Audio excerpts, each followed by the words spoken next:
പുള്ളി അപ്പോൾ അത് വെച്ചിട്ടൊരു പാട്ട് ഉണ്ടാക്കണം എന്ന് എഴുതി വെച്ചിട്ട് പുള്ളി വെറുതെ തുടക്കം എഴുതി വെച്ചിരിക്കുകയാണ്. ഞാനിതൊന്നും അറിയുന്നില്ല, ഞാൻ വെറുതെ കമലിൻ്റെ അടുത്ത് പഠിക്കും. കമലിന് ആ പാട്ട് കേട്ട വഴിക്ക് ഓക്കെ എന്ന് പറയലും ഇദ്ദേഹം എടുത്ത് വിച്ചുവേട്ടനെടുത്ത് തരും, പാടി നോക്കാൻ പറഞ്ഞു. ഞാൻ ഉണ്ണികളെ ഒരു കഥ പറയാം എന്ന് പറഞ്ഞ് ഞാൻ പാടി വഴിക്ക് ശരിക്കും പറഞ്ഞു കഴിഞ്ഞാൽ അത് കമൽ കൈയടിച്ചു. ഇതിനപ്പുറത്തേക്ക് നമുക്കൊന്നും അവിടെ വേറെ ഉണ്ടാക്കാനില്ല. അപ്പോൾ അതാണ് ഞാൻ അവിടെ അങ്കിൾ പറഞ്ഞ ഒരു കാര്യം എനിക്ക് ഓർമ്മ വരുന്നത്. നമ്മൾ അറിയാതെ കണ്ട് നമ്മൾ ചെന്ന് എത്തിപ്പെട്ടത് കറക്റ്റായിട്ടുള്ളൊരു ഒരു പീസിലേക്കാണ് നമ്മൾ വന്ന് പെട്ടത്. അതുകൊണ്ടാണ് ആ വാക്ക് കറക്റ്റായിട്ട് വേറൊരു വാക്ക് അവിടെ എഴുതാനും പറ്റില്ല, അത്രയും കറക്റ്റ് ചന്തത്തിലാണ് വന്നത്. അതിനോടൊപ്പം തന്നെ സംബന്ധിച്ച ആ ലൈൻ കഴിഞ്ഞ ഉടനെ തന്നെ അതേ ട്യൂൺ തന്നെയല്ലേ സെക്കൻഡ് ലൈൻ. അതെ അതെ, ഈ പുല്ലാങ്കുഴലിലും കഥ പറയാമെന്ന് അപ്പം തന്നെ വിച്ചുവേട്ടൻ എഴുതി.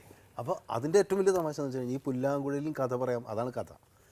ആ ഒറ്റ ലൈനിലും സിനിമയുടെ മൊത്തം കഥ. അതാണ് ഞാൻ പറഞ്ഞത്. ആ പുല്ലാങ്കുഴലാണ് ശരിക്കും മോഹൻലാലിൻ്റെ ക്യാരക്ടർ. അത് ഈ പറഞ്ഞ കാര്യം ഒരു കാട്ടുമുളയെന്നുള്ള ഒരു സംഗീതം ഉണ്ടാവും. വളരെ അസംസ്കൃതമായിട്ടുള്ള ഒരു വസ്തു നിന്ന് ഇത്രയും മനോഹരമായ സംഗീതം ഉണ്ടാവും. അപ്പോൾ അതുപോലെ ഈ കുട്ടികളെ പുള്ളി ഇങ്ങനെ കൊണ്ടുവന്നിട്ട് മൊത്തം അയാളുടെ ഒരു ജീവിതം അവസാനം ഈ ഒരുപക്ഷെ പാടിക്കഴിഞ്ഞിട്ട് ഈ പുല്ലാങ്കുഴൽ വലിച്ചെറിഞ്ഞ് കളയും. അതാണ് അയാളുടെ ജീവിതം. അപ്പോൾ ആ ഒറ്റ ലൈനിൽ തന്നെ ആ കഥ വന്നു എന്നുള്ളതാണ്. ആ സിനിമയിൽ ഈ പാട്ട് 3 പ്രാവശ്യമാണ്, 3 സിറ്റുവേഷനിലാണ് ഉള്ളത്. ഇന്നിപ്പോൾ നമുക്ക് ഒരു പ്രാവശ്യം തന്നെ ഒരു പാട്ട് കേട്ടിരിക്കാൻ പറ്റില്ല. ആ അവസ്ഥയിൽ പടം തുടങ്ങുന്നത് ആ പാട്ടിൽ നിന്നാണ് നമ്മൾ. പിന്നീട് ആ പടത്തിലെ ഏറ്റവും ക്രൂഷ്യലായിട്ടുള്ള സിറ്റുവേഷൻ, അത് കുട്ടികളെ കിട്ടുന്നത് ആ പാട്ടിൽ കൂടിയാണ്. ഈ എല്ലാ കുട്ടികളെയും കിട്ടുന്നത് നമ്മൾ വർക്ക് ചെയ്തേക്കുന്നത് ഒറ്റ പാട്ടുകൊണ്ടാണ്. പിന്നീട് ലാസ്റ്റ് ഈ കുട്ടികളെ ഇയാൾ നഷ്ടപ്പെടുന്ന ഓർഫനേജിലേക്ക് ആക്കാൻ വേണ്ടിയിട്ട് പോകുമ്പോഴും ആ സോങ് നമ്മൾ റിപ്പീറ്റ് ചെയ്യുക. അപ്പോൾ ഈ മൂന്നാമത് വന്നപ്പോഴും പടത്തിൽ മൂന്നാമത് ആ പാട്ട് വന്നപ്പോഴും ജനം അതേപോലെ സൈലൻ്റ് ആയിട്ടിരുന്ന് ആ പാട്ട് കേട്ടുകൊണ്ടിരിക്കുകയായിരുന്നു. ഒരാൾ എഴുന്നേറ്റ് വീട്ടിലെ തിയേറ്ററിൻ്റെ അകത്ത്, ഒരാളും അസ്വസ്ഥനായിട്ട് സീറ്റിലിരിക്കണായിട്ടില്ല. ഞാനന്ന് നമ്മുടെ തുടക്കകാലത്തെ സിനിമയുണ്ട് ഒരുപാട് തവണ തിയേറ്ററിൽ പോയിട്ട് സിനിമ കണ്ടുകൊണ്ടിരുന്നതാണ്.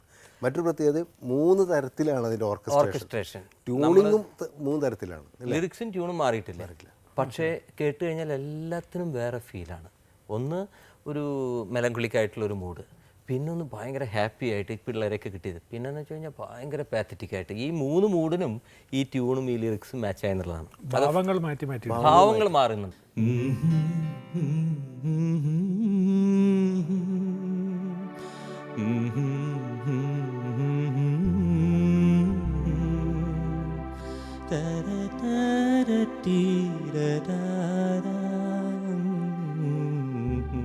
ഇതിപ്പോൾ പാടുമ്പോൾ ഞാൻ തന്നെ അറിയാതെ കണ്ട് കുറച്ച് ഫീൽ ചെയ്യുന്നു. ദാസേട്ടന് നാഷണൽ അവാർഡ് കിട്ടിയ പാട്ടാണ് ദാസേട്ടന്.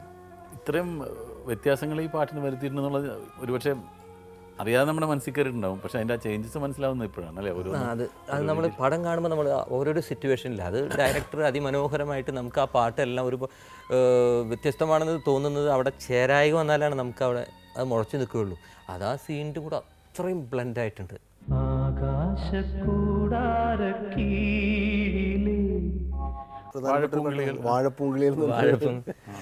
എനിക്ക് തോന്നണേ ലാലിന് വേണ്ടിയും തിലകന് വേണ്ടിയും വോയിസ് കൊടുത്തിരിക്കുന്നത് ദാസേട്ടൻ തന്നെയല്ലേ? അത് മറ്റേ പാട്ട് പുഞ്ചിരിയുടെ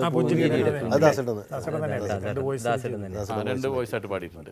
പറ്റി നമ്മൾ ആദ്യമായിട്ട് കേൾക്കണം. അത് ബിച്ചുവേട്ടൻ്റെ ഒരു ഭയങ്കര ക്രിയേഷനാണ്. കാരണം ഈ വാഴപ്പുങ്കിളികൾ പിന്നീട് ഞങ്ങൾ റെക്കോർഡിങ് സമയത്ത് ഒരു വലിയ കമലിനൊക്കെ അറിയാം. അപ്പോൾ ഈ ബിച്ചുവേട്ടൻ വാഴപ്പൂങ്കിളിന്ന് എഴുതി. അപ്പോൾ അന്ന് ഈ കമ്പ്യൂട്ടറൊന്നും അധികം വന്നിട്ടില്ല, എല്ലാം മാനുവലി വായിക്കുന്ന കാലമാണ്. പ്രസാദ് 70mm നമ്മൾ റെക്കോർഡ് ചെയ്യാണ്. അപ്പോൾ എൻ്റെ കീബോർഡ് പ്ലെയറിൻ്റെ അടുത്ത് ഞാൻ എല്ലാം ഓർക്കസ്ട്രയ്ക്ക് കൊടുത്തു. പക്ഷേ നമുക്ക് തുടക്കത്തിലൊരു കിളിയുടെ ശബ്ദം വേണം. അപ്പോൾ അദ്ദേഹം സാധാരണ കിളികളെന്നൊക്കെ പറഞ്ഞു കഴിഞ്ഞാൽ ഇന്നത്തെ മാതിരി ഒരുപാടൊന്നും ചാൻസ് ഇല്ല, അതിൽ 1-2 ശബ്ദമുണ്ട്. അത് മനോഹരമായൊരു ഡിജിറ്റൽ സൗണ്ടാണ്. അത് ആ കീബോർഡിൽ നിന്ന് യമഹ അതിൽ നിന്ന് ആ കിളിയുടെ ശബ്ദമൊക്കെ ഇട്ട് കേൾപ്പിച്ചു. അപ്പോൾ കമൽ പറഞ്ഞു, അല്ല ഈ കിളി നമുക്ക് ഈ വാഴപ്പൂങ്കിളി കിട്ടില്ലേന്ന്. ഇത് കോയിലിന്റെ വാഴപ്പൂങ്കിളി എനിക്കും അറിഞ്ഞുകൂടത് എന്തായിരിക്കും വാഴപ്പൂങ്കിളിയുടെ ശബ്ദം. ഞാൻ നേരെ എനിക്ക് ഡയറക്ടർ പറയുന്നു, ഞാൻ ഉടനെ അദ്ദേഹത്തിൻ്റെ അടുത്ത് പോയിട്ട് ചന്ദ്രശേഖരന് അദ്ദേഹത്തിൻ്റെ അടുത്ത് പോയിട്ട് ശേഖർ നമുക്കിത് കിളി ഓക്കെ നമുക്ക് ഈ ഒരു വാഴപ്പൂങ്കിളിയുടെ ശബ്ദം.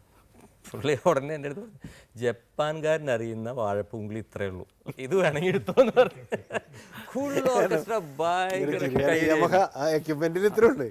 നാട്ടിൻപുറത്തെ കിളി വാഴപ്പൂങ്കിളി ചെറിയൊരു കിളിയാണ്. ഈ മറ്റേ ഇതിമലൊക്കെ വന്ന് തേൻ കുടിക്കാനൊക്കെ വരുന്നത്. വളരെ ചെറിയൊരു ശബ്ദമൊന്നും ഉണ്ടാവില്ല.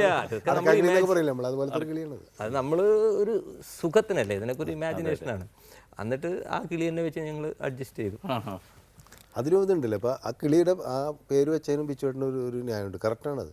കാരണം ഈ കുട്ടികളുടെ ഒരു ഇതിൽ നിന്നല്ല, അവർ ഒരു വീടുണ്ടാക്കുന്ന സംഭവമാണ്, ആ ഫാം ഹൗസ് ഉണ്ടാക്കുന്ന സിറ്റുവേഷനാണ് ആ പാട്ട്. അവരുടെ ജീവിതം കെട്ടിപ്പടുക്കുന്നതാണ്. ലിറിക്കാതാണല്ലോ, വാഴപ്പൂങ്കിളികൾ ഒരു പിടി നാരുകൊണ്ട് ചെറു കൂടുകൾ മെടയും ഓലപ്പീരിയിൽ ആകെ നനു വാഴപ്പൂങ്കിളി. അങ്ങനെയാണ് അത് തുടങ്ങുന്നത്.